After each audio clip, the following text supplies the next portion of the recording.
Assalamualaikum warahmatullahi wabarakatuh. Waalaikumsalam warahmatullahi wabarakatuh.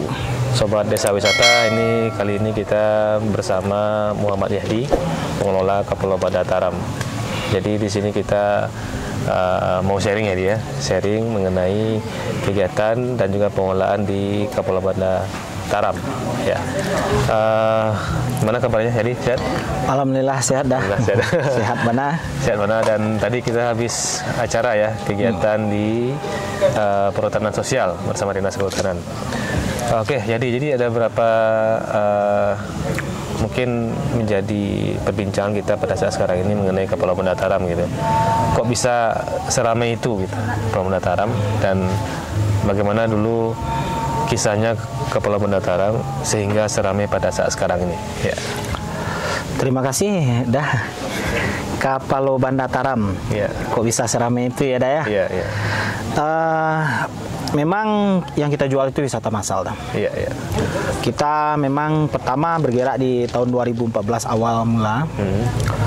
Itu fokusnya di pembinaan pemuda dah. Rata-rata pemudanya kan arah yang negatif, ya wajar lah. Pemuda kampung yang jiwanya masih memberontak, banyak masih penasaran dengan beberapa hal, baik itu negatif baik itu positif. Yang positif memang luar biasa juga, yang negatif tentu luar biasa juga.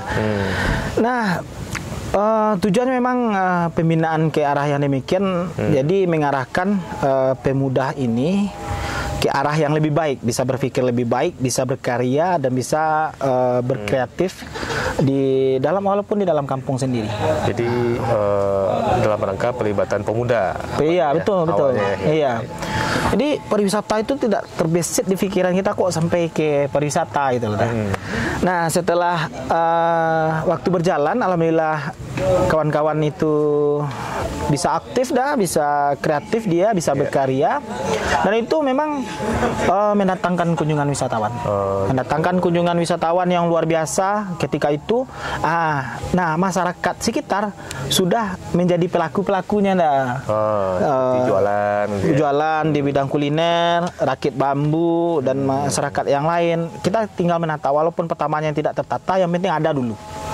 Bah, kalau misalkan pariwisata, kata Uda tadi kan, orang itu bukan cuma sekadar datang lihat. Kalau dia nggak makan dia pulang dah. Iya. Jadi butuh bagaimana dia stay lama di situ ya. Iya, kalau dia nggak main rakit terus dia tenggelam di sana nanti. Berfoto dengan background air aja kan. Nah, alhamdulillah pelakunya juga masyarakat sekitar. Nah, setelah itu memang kejadiannya karena kita nggak tahu dah. Kita ada inspeksi dari pihak kepolisian dan itu memang pungli. Dan waktu itulah kita diselamatkan oleh Dinas Pariwisata Kabupaten 50 Kota, Wali Nagari tentunya. Dijadikan kawasan itu di SK kan langsung jadi kawasan wisata dah. Dan pemuda pengelolanya itu dijadikan menjadi Pok Darwis pertamanya itu. Nah, setelah itu diselesaikan administrasi dan surat kesepakatan bersama seluruh masyarakat Nagari Taram bahwasanya di Nagari Taram itu tidak ada tempat wisata dimanapun, itu dicabut oleh Wali Nagari secara de jure. Belum secara de facto, secara de jure. Dan setelah itu dia panggil saya, pertama dia amanahkan cuma 2. Jadikan Kapal Banda itu sebagai eksalatornya ekonomi, peningkatan ekonomi masyarakat Nagari Taram. Jadi kayak pusat kegiatan ekonomi. Iya, pusat kegiatan ekonomi untuk peningkatan ekonomi. Peningkatan ekonomi. Iya. Terus yang kedua, jadikan pemuda pengelola itu sebagai eksalator cerminannya karakter masyarakat Taram. Sebab pemuda yang di sana yang dilihat orang lain, yang berhadapan dengan orang lain di luar Taram. Nah, itu 2 amanah. Jadi kita berpikir, kita memang basic dulu kuliah ekonomi walaupun tidak tamat dah, dan pernah di perbankan juga. Kita ngerti kalau misalkan permintaan naik tentu akan kita ngerti supply dan demand-nya kan. Iya. Orang datang ke sana, ke destinasi kita. Nah, dengan orang yang sebanyak itu kan berbagai kebutuhan tuh, butuh makan, butuh ini, butuh itu segala macam. Jadi masyarakat yang sebagai pelakunya itu langsung sudah datang pasarnya. Jadi dia yang mau ngapain lagi, apa yang orang udah banyak datang ke sini. Jadi apa yang bisa kita perbuat untuk ekonomi kita kan gitu. Jadi tantangan berikutnya adalah bagaimana something to do-nya, apa kegiatan lagi setelah ada wisatawan datang gitu. Dan itulah menjadi bahan tambahan kawan-kawan Podarwis ataupun KUPS gitu kan. Untuk mengadakan paket wisata gitu. Sekarang paket wisata apa aja yang ada di Kepulauan Dataram? Wah. Panjang cerita. Wah, sekarang alhamdulillah udah. Iya. 300 juta. Setor. Kita kan ini udah. Kita di Kepulauan Dataram peningkatannya memang kesadaran masyarakat pelaku lagi. Bagai pelaku kuliner itu bagaimana dia melayani, bagaimana kualitas dari makanan dia, hygiene-nya juga, bagaimana dia kebersihan di kawasan tempatnya dia jualan. Yang rakit bambu pun demikian, tukang parkir pun demikian. Kan itu yang jadi PR lagi. Nah, itu memang peningkatan ekonomi masyarakat desa pelaku wisata itu memang tujuan utama kita di bidang sosial udah. Jadi ekonomi salah satunya, tujuan utama sosial. Betul. Ya kita kan kalau misalkan berbicara wisatawan massal kan banyak orang bilang dah, wisatawan massal itu apa sih? Kerjanya 100%. Mulai dari manajemennya, mulai dari manajemen operasional, pemasaran, dan itu pun sama dengan pola bisnisnya. Kita kan cuma dapat 5%. 5% itu bukan dari keuntungan loh, dari uang yang dihabiskan oleh wisatawan. Tapi itu biarlah. Nah, kita sekarang bergerak di 3 bisnis sudah. Pertama Wakanda Camp and Adventure. Wakanda Camp.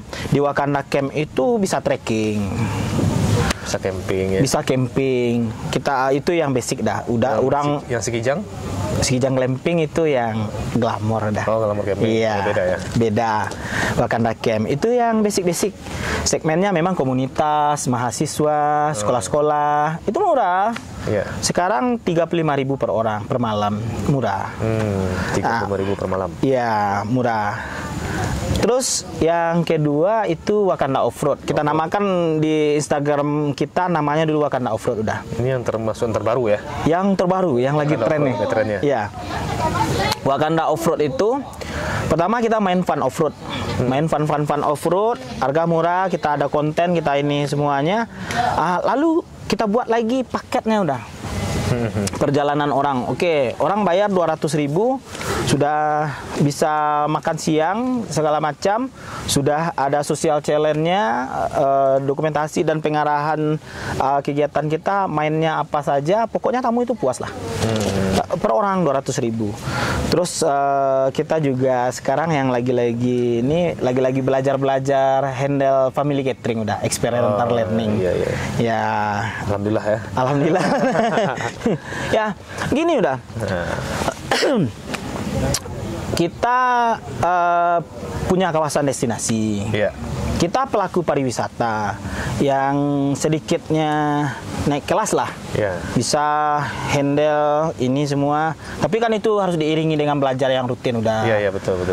Cari jaringan, cari mentor. Seperti udah inilah yang membimbing untuk gimana ice breaking, gimana handle program perjalanan gitu loh.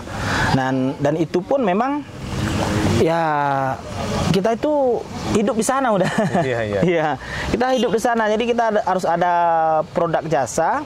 Sama dengan produk seperti produk-produk lainnya, produk kue apa segala macam kan sama dengan itu. Kita ada produk jasa dan ada produk yang dijual. Jadi dari jual beli itulah kita jual kebahagiaan.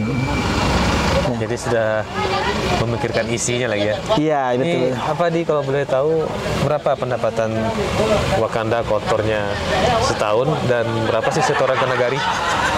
Kalau misalkan kotor terakhir kemarin itu 1,7 miliar ya. Wah, luar biasa. 1,7. Itu kan 1,4 sampai 1,7 lah. Itu pendapatan kotor ya dari tiket. Dari tiket penjualan penjualan Dari tiket kita. baru. Iya.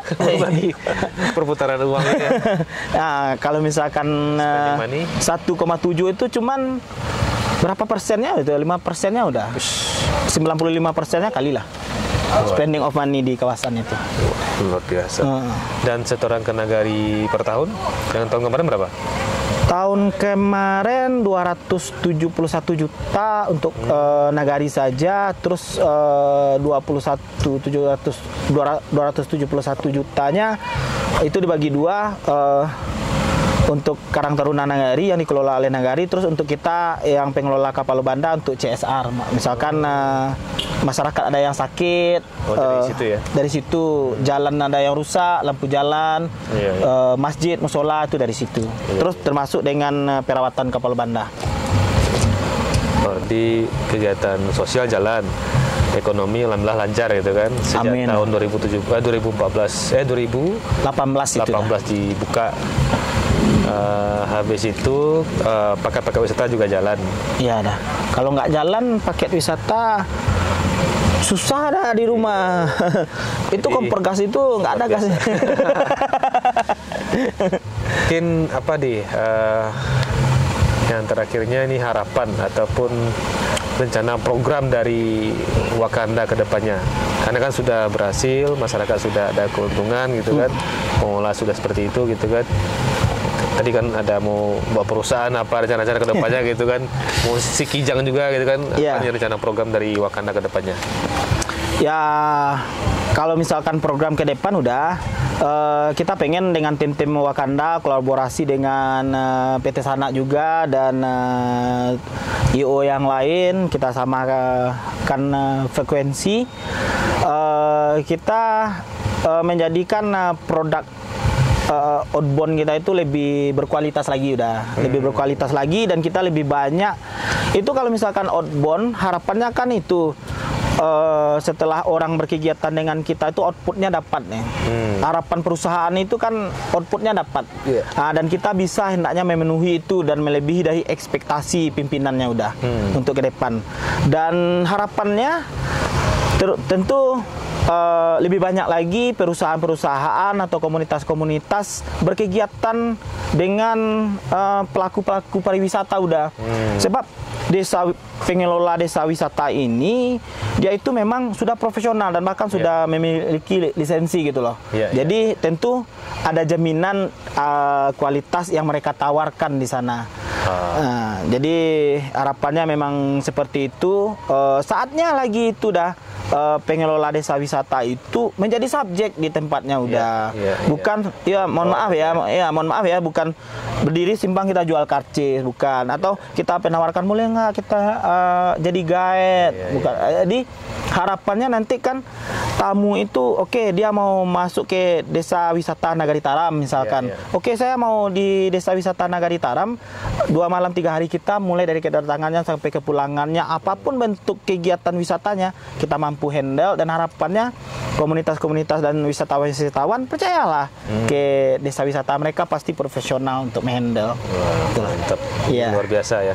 Jadi salah satu desa wisata yang ada di Sumbar berkelanjutan dan menjalankan program ekonomi serta sosial yang dari masyarakatnya. Dan yang lebih pentingnya adalah yang pelakunya rata-rata anak muda yang ada di Kepulauan Taram.